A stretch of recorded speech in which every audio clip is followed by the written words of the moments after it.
আশা করি আজকে অনেক কিছু তথ্যবহুল আলোচনা হবে।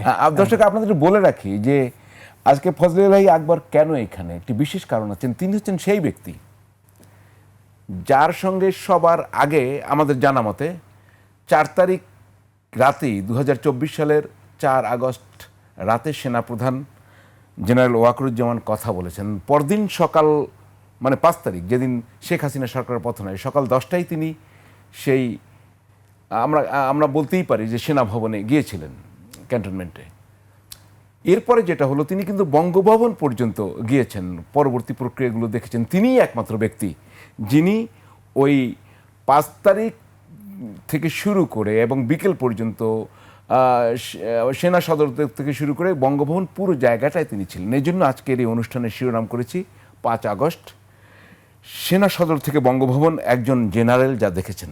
কি দেখেছেন তার একটি আমরা একটু কিউ দেই, আমরা একটু তার একটা ইন্টারভিউর একটা পার্ট দেখি যে কোত্থেকে শুরু হলো। সেনাপ্রধান আমাকে ফোন করেছিলেন, সেখান থেকেই শুরু করি। আমাকে ডেকেছিল ওনার বাসায়, এবং আমাকে এর আগের দিন রাত 12টা 20-এ উনি টেলিফোন করে বলেন আপনি একটু আমার বাসায় আসবেন, এবং সকাল 10টা। আমি উদ্ধৃতি দিলাম, আপনার প্রমাণ আপনি বলেছেন। এখন যেটা আমি জানতে চাই যে 4 তারিখ রাত 12টার পরে আপনাকে সেনাপ্রধান জেনারেল ওয়াকারুজ্জামান ফোন করলেন। কেন আপনাকে ফোন করলেন, কি বললেন?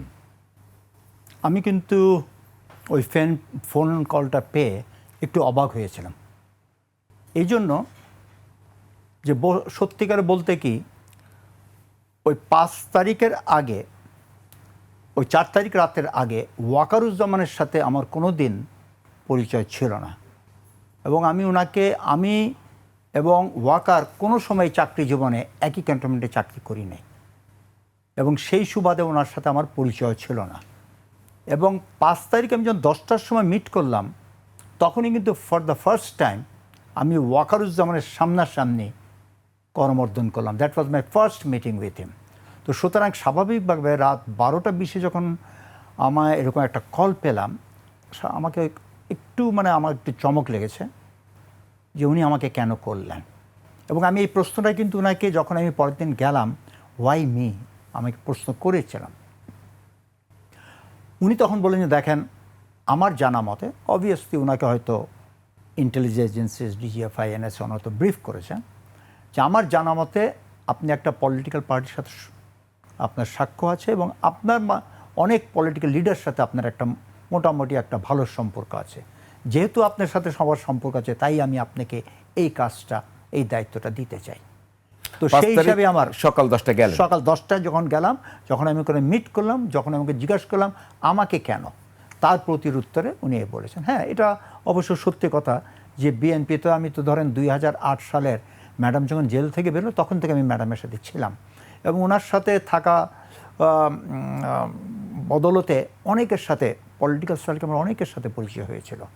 এবং আমি মোটামুটি সব সময় স্ট্রেইট কথা বলতে পছন্দ করি। কি বললেন আপনাকে জেনারেল ওয়াকার?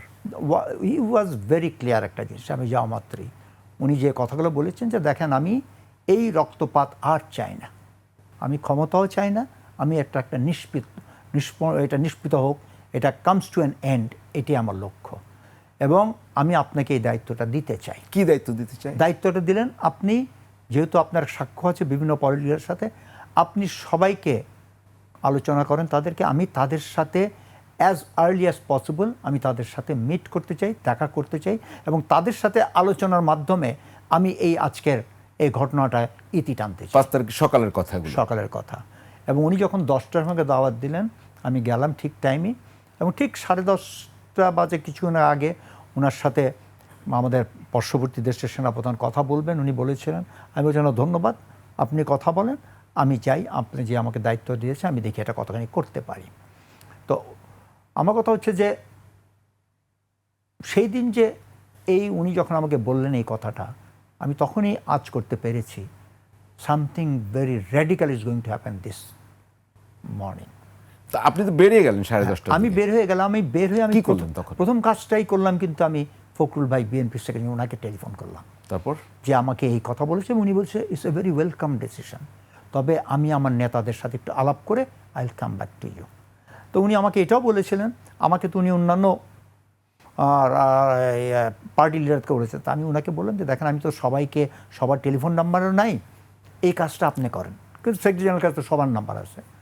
ওর যে না না এটা ঠিক হবে না, আপনি কি দায়িত্ব দিয়েছে, আপনি এটা করেন, না হয়তো অনেকে হয়তো আমাকে ভুল বুঝবে, এবং রাইটলি সো।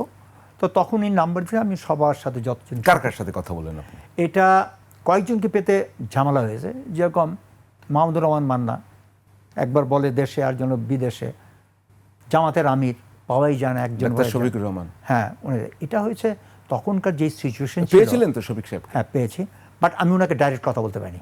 ওনার ক্লোজ একজন ধরে আছে, ঠিক আছে আমি উনি কাছে আসেন না।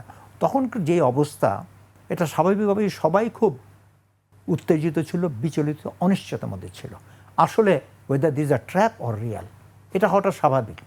তো তবে ওনারা সবাই রেসপন্ড করেছেন টাইমলি। তা আমি ওইটা বলি, কিন্তু আমি রাওয়াতে চলে গিয়েছিলাম, রাওয়া ক্লাবে। রাওয়া ক্লাবে একটা ওখানে গ্যাদারিং হওয়ার কথা, একটা প্রসেশন, ওখানে আমি ছোট্ট একটা বক্তব্য রেখেছি। আমি প্রসেশনের সাথে যোগ দিয়েছি, এবং ওখানে আমরা ফ্যাসিস্ট রেজিমের যে তাদের দায়িত্ব ছাড়ুক, এটা নিয়ে আমরা স্লোগান এবং আন্দোলন করেছি। জি। তো ওখান থেকে ফিরে এসে, কারণ আমি, আপনি জানেন সেলফোন রাখাটা কিন্তু খুব ডেঞ্জারাস। জি। তা আমি আই ওয়াজ ভেরি কেয়ারফুল যে সেলফোনটা আমি ক্যারি করিনি, কারণ আমাকে ট্র্যাক করবে। জি। তা আমি সেলফোনটা গাড়িতে রেখে গেছিলাম গলফ ক্লাবে। জি।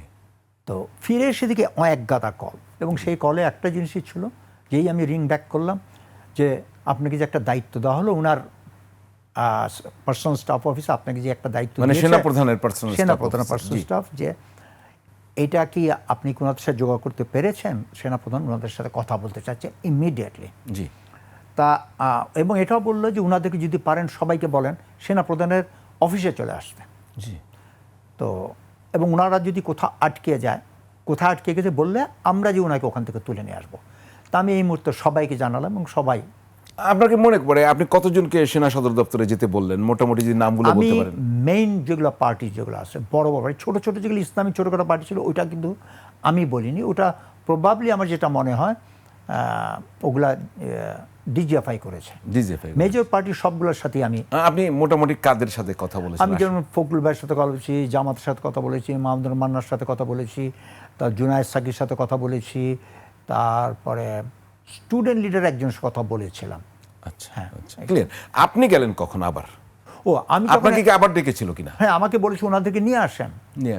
নিয়ে আসেন। তা আমি তো ওখানেই সঙ্গে সঙ্গে telephone I started calling everybody, যে আপনারা প্লিজ ফল ব্যাক, সেনাপ্রধান অফিসে চলে আসেন, কোথাও যদি বাধাগ্রস্ত হলে জাস্ট লোকেশনটা দেন, আমি সেনা সদরে জানিয়ে দেবো, আপনাকে ওখান থেকে তারা উদ্ধার করে নিয়ে আসবে অফিসে এসে।